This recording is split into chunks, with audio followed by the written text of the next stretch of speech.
जय हिंद प्यारे साथियों। मैं रवि सक्सेना आप सबों को बीच में जो लूसेंट संकल्प यात्रा स्टार्ट है उसका जो है भारत की राज्य व्यवस्था से संबंधित है। ठीक है, पिछले वीडियो में हमने राष्ट्रपति के बारे में चर्चा किए थे, आज करेंगे उपराष्ट्रपति के बारे में चर्चा। ठीक है, तो चलिए हमने स्टार्ट करते हैं। नो बकवास, डायरेक्ट काम से मतलब है। ठीक है, चलिए यहाँ पर देखिए पहला में क्या कह रहा है ना कि फर्स्ट नंबर क्वेश्चन क्या है कि भारत के उपराष्ट्रपति की स्थिति की तुलना किस देश के उपराष्ट्रपति की से की जा सकती है। ठीक है, यहाँ पर से एक का आंसर एक है संयुक्त राज्य अमेरिका के है। दो में कह रहा है कि भारत के उपराष्ट्रपति का पद मतलब क्या है, यहाँ पर भी संविधान में प्रारंभ से ही है। ठीक है, अब यहाँ पर तीन में कह रहा है उपराष्ट्रपति पद की अहर्ता के संबंध में क्या सही नहीं है। यहाँ पर तीन, यहाँ पर कह रहा है कि राज्यसभा का सदस्य हो, ये गलत है। ठीक है, उपराष्ट्रपति क्या है, उपराष्ट्रपति एक क्या है, चार का आंसर चार। यह कह रहा है कि संसद जो है सदस्य नहीं, संसद सदस्य नहीं होता है, यहाँ पर संसद का सदस्य नहीं होता है। ठीक है, चलिए ये नहीं कि संसद अब बन के गए तो उपराष्ट्रपति भी लड़ सकते हैं, नहीं, उपराष्ट्रपति नहीं बन सकते यहाँ। चलिए यहाँ पर उपराष्ट्रपति संबंधी में से कौन सा कथन सही है, तो यहाँ पर 5 का आंसर 2 हो जाएगा। यहाँ करेंगे यह राज्यसभा का पदेन अध्यक्ष होता है, ये सही बात है। चलिए आगे देखते हैं 6 नंबर क्वेश्चन। 6 नंबर क्वेश्चन में क्या कर रहा है, इस वीडियो में हमने लगभग 60 क्वेश्चन कवर करेंगे उपराष्ट्रपति संबंधी। ठीक है, चलिए यहाँ पर देखिए 6 नंबर में क्या है, राज्यसभा के बैठकों के सभापति कौन करता है। 6 का आंसर 2 होगा उपराष्ट्रपति। 7 में करेंगे उपराष्ट्रपति के चुनाव करने वाले निर्वाचन तथा संस्था सदस्य कौन होते हैं, तो 7 के आंसर 2 संसद के दोनों सदनों के सदस्य। 8 में करेंगे उपराष्ट्रपति पद के निर्वाचन हेतु उम्मीदवार का अधिकतम आयु कितनी होती है, तो यहाँ पर 8 का आंसर 4 होगा, कोई सीमा यहाँ पास नहीं रहता है। 9 में करेंगे उपराष्ट्रपति का निर्वाचन कैसे होता है, मतलब उपराष्ट्रपति का निर्वाचन जो है किस तरह से होता है, तो यहाँ पर 9 का आंसर 2 हो जाएगा, अप्रत्यक्ष रूप से होता है। यहाँ पर 10 में उपराष्ट्रपति पद के निर्वाचन हेतु कौन सी पद्धति अपनाई जाती है, तो यहाँ पर 10 का आंसर 4 करेंगे समानुपातिक प्रतिनिधित्व एवं एकल संक्रमणीय पद्धति होता है। अब उसके बाद देखते हैं 11 नंबर क्वेश्चन। 11 नंबर क्वेश्चन क्या है, जो देखिए 11 में क्या है कि उपराष्ट्रपति पद के उम्मीदवार के नामांकन हेतु निर्वाचन मंडल कम से कम कितने सदस्यों के द्वारा प्रस्तावित करना आवश्यक है, तो 11 का 4 20। ठीक है, आगे देखते हैं यहाँ पर, चलिए 12 नंबर क्वेश्चन लिखे। 12 में क्या है कि उपराष्ट्रपति पद उम्मीदवार के नामांकन निर्वाचन मंडल की कम से कम कितने सदस्यों का अनुमोदन प्राप्त होना आवश्यक है। 12 का 4 20 हो जाएगा। ठीक है, नामांकन के समय उपराष्ट्रपति पद के उम्मीदवार को जमानत तौर पर कितना रुपया जमा करना पड़ता है, तो 13 का आंसर क्या हो जाएगा 2 15,000 रुपया करना पड़ता है जमानत के रूप में। करें कि संविधान को में उपराष्ट्रपति के पूर्ण निर्वाचन संबंध में क्या प्रावधान था, तो 14 का आंसर क्या हो जाएगा, 14 का आंसर 1 है, कुछ भी नहीं। 15 में कह रहा है कि भारत के उपराष्ट्रपति के निर्वाचन से संबंधित विवाद कौन सा तय करते हैं, यहाँ पर 15 का आंसर 3 होगा, सर्वोच्च न्यायालय।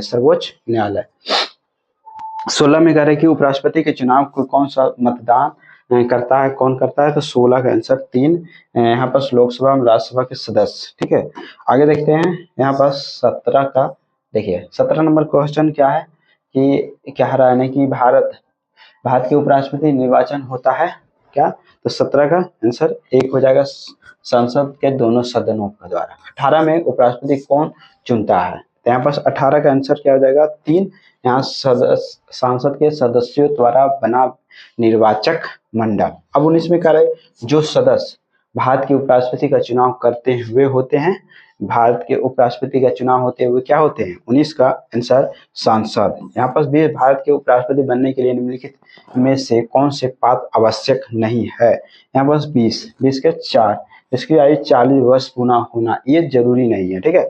चलिए 21 में कह रहा है कि भारत के उपराष्ट्रपति की जो है वर्षों के लिए चुना जाता है। कितने वर्षों के लिए चुना जाता है?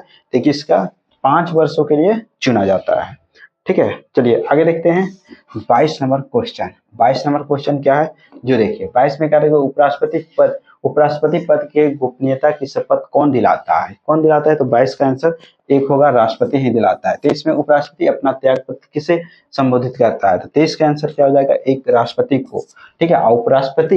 राष्ट्रपति अपना शपथ ग्रहण त्यागपत्र उपराष्ट्रपति को देता है, ठीक है। उपराष्ट्रपति को राज्यसभा के सभापति के रूप में अन्य भत्तों के अलावा कितना वेतन प्राप्त होता है? तो 24 का आंसर क्या हो जाएगा? 4, यहाँ पास डी 4 लाख, ठीक है।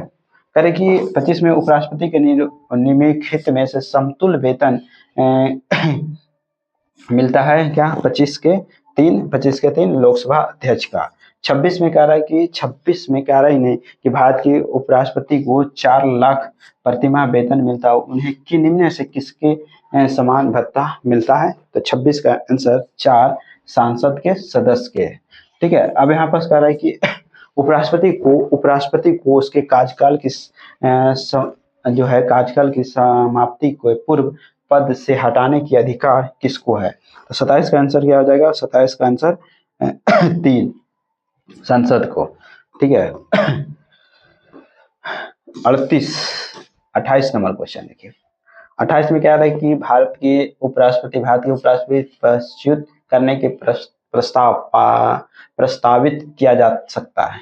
यहाँ पर 28 का आंसर 4 केवल राज्यसभा में।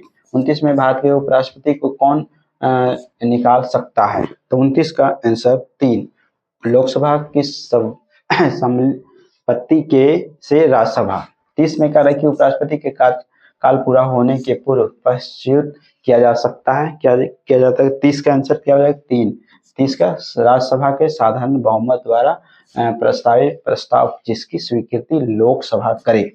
31 में कह रहा है उपराष्ट्रपति राष्ट्रपति का कार्यभार संभालता है, जबकि राष्ट्रपति 31 का 4 उपयुक्त में सभी बीमार हो, अनुपस्थित हो, अपना कार्य करने में अक्षम हो, ठीक है। 32 में कह रहा है जब उपराष्ट्रपति राष्ट्रपति का कार्यभार संभालता है तो 32 का 2 उसे राष्ट्रपति पद के सभी विशेष अधिकार और भत्ते प्राप्त होते हैं, ठीक है। सही बात है। यहाँ पर 33 का आंसर देखिए।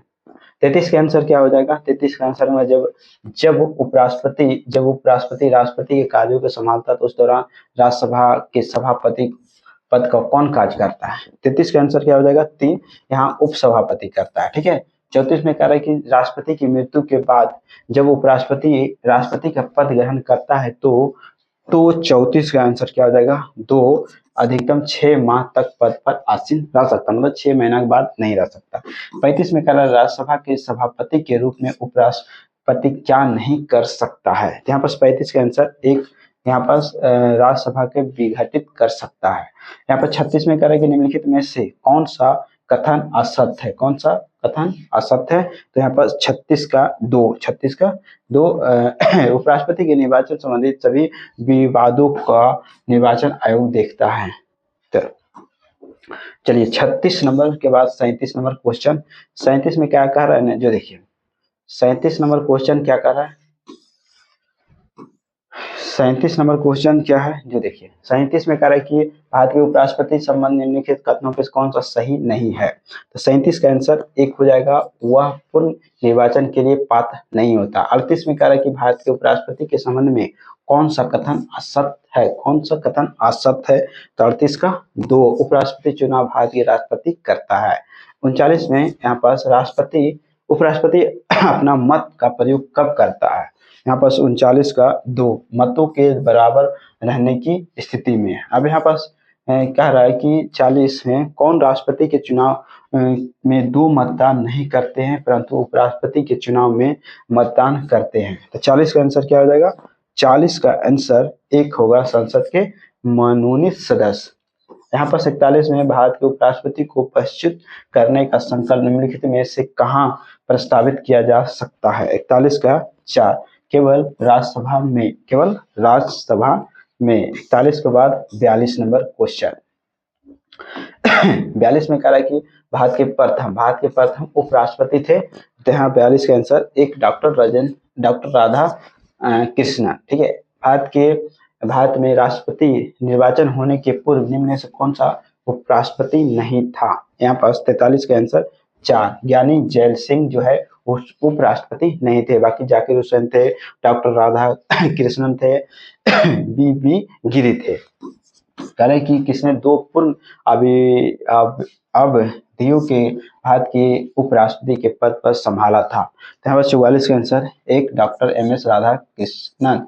निम्नलिखित में से उपराष्ट्रपति में कौन सा निर्विरोध नहीं चुने गए? इसमें कौन? 45 का आंसर 4 AKR नारायण। ठीक है, 46 में किस एकमात्र उपराष्ट्रपति की मृत्यु के पद आसीन रहते भी हो गया था? यहाँ पर 46 का आंसर 4 होगा। कृष्णकांत जो थे जब उपराष्ट्रपति थे तो उसी टाइम उनको मृत्यु हो जाता है। 47 में करेंगे निम्नलिखित में से किस उपराष्ट्रपति राष्ट्रपति पद के लिए निर्वाचन में भाग लेने के लिए अपने पद से त्यागपत्र दिया था? तो 47 का आंसर 2 होगा, बीबी गिरी। ठीक है, अब यहाँ पर देखिए 48 में यहाँ पर 48 में करेंगे निम्नलिखित में से कौन सा सर्वाधिक समय तक उपराष्ट्रपति पद पर आसीन रहा? 48 के आंसर 3 यहाँ पर MS राधा कृष्ण। 49 में करेंगे निम्नलिखित में से कौन सबसे कम समय के लिए उपराष्ट्रपति पद पर आसीन रहा? यहाँ पर 49 का आंसर बीबी गिरी, बहुत कम समय रहा। ठीक है, उपराष्ट्रपति प्राप्त होने के लिए वेतन भत्ते आदि होते हैं। यहाँ 50 का आंसर 2 कार्य राज्यसभा के सभापति के रूप में कार्य करने के लिए प्राप्त होते हैं। अब यहाँ पर कह रहा है कि 51 में भारत के उपराष्ट्रपति पर अभियोग किसके द्वारा लगाया जा सकता है? तो यहाँ पर 51 का 1 राज्यसभा। यहाँ पास 52 नंबर क्वेश्चन आप लोग के बीच में लिखे रखते हैं। 52 में क्या कर रहे हैं ना, जो देखिए 52 में कह रहा है कि निम्नलिखित में से किस भारत के उपराष्ट्रपति पद संभाला है? कौन? यहाँ पर 52 का आंसर क्या हो जाएगा? 2। यहाँ पर 2 1 और 4 मोहम्मद हिदायतुल्ला और शंकर दयाल शर्मा। अब यहाँ 53 में कह रहा है कि भारत के उपराष्ट्रपति के संबंध में निम्नलिखित कथनों पर विचार करें। यहाँ पर 53 नंबर क्वेश्चन 53 का 3 1 और 2 यह कह रहा है कि राज्यसभा का पदेन अध्यक्ष होता है, वह संसद के दोनों सदस्यों से बने एक निर्वाचन मंडल के सदस्य द्वारा चुना जाता है। यहाँ पर 54 में भारत के उपराष्ट्रपति के बारे में निम्नलिखित में कौन सा कथन असत्य है? तो 54 का आंसर 3 हो जाएगा। यहाँ पर लोकसभा और राज्यसभा द्वारा पारित एक प्रस्ताव के माध्यम से राष्ट्रपति के अनुमोदन इनके पद से हटाया जा सकता है। आगे देखते हैं 54 के बाद यहाँ पास 55 नंबर क्वेश्चन। देखिए 55 नंबर क्वेश्चन 55 में कह रहा है कि भारत के उपराष्ट्रपति किसका पदेन सभापति होता है? 55 के आंसर 3 है राज्यसभा। 56 में कह भारत के उपराष्ट्रपति पद के लगातार 2 बार कौन रहा था? 56 का 1 डॉक्टर MS राधा कृष्णन। 57 में कह रहा है कि उपराष्ट्रपति का निर्वाचन किसके द्वारा होता है? 57 के 2 सांसद। 58 में कह रहा अपनी पदावधि समाप्त होने के पूर्व उपराष्ट्रपति को उसके पद से हटाने का अधिकार किसे है? 58 का 3 सांसद। 59 में कह रहे कौन अनुच्छेद उपराष्ट्रपति के निर्वाचन से संबंधित है? यहाँ पर 59 का 2 हो जाएगा अनुच्छेद 66। 60 में कह रहे भारत के उपराष्ट्रपति बनने के पहले डॉक्टर MS राधा कृष्णन द्वारा धारित पद क्या था? तो यहाँ पर 60 के आंसर 4 हो गए, सोवियत संघ के राजदूत था। तो हमने उपराष्ट्रपति में जो भी क्वेश्चन था हमने आप लोग को बीच में कवर करके डाल दिए। ठीक है, तो आप लोग के एक ही सपोर्ट आपसे रहेगा कि आप देखते जरूर है मगर किसी और को भी शेयर कर दीजिए। ठीक है, जिससे क्या होगा, हमको तो फायदा होगा ही और आपको भी फायदा होगा। ठीक है, तो जैसे इस तरह से खत्म करेंगे, क्योंकि जल्दी जल्दी अब खत्म करने की कोशिश कर रहे हैं और उसके बाद हम थ्योरी पढ़ाएंगे। थ्योरी पढ़ाने का थोड़ा मजा ही अलग होगा, इस तरह से थोड़ा समझाएंगे किस तरह से होता है सारा कुछ। ठीक है, तो चलिए हमने यहाँ पर उपराष्ट्रपति के बारे में चर्चा कर दिए और खत्म हो गया। तो अगला चैप्टर रहेगा राज्यसभा के बारे में चर्चा करेंगे। ठीक है, इसी तरह से हमने बहुत जल्द इसको खत्म करेंगे। तो यहाँ पर थैंक यू सो मच।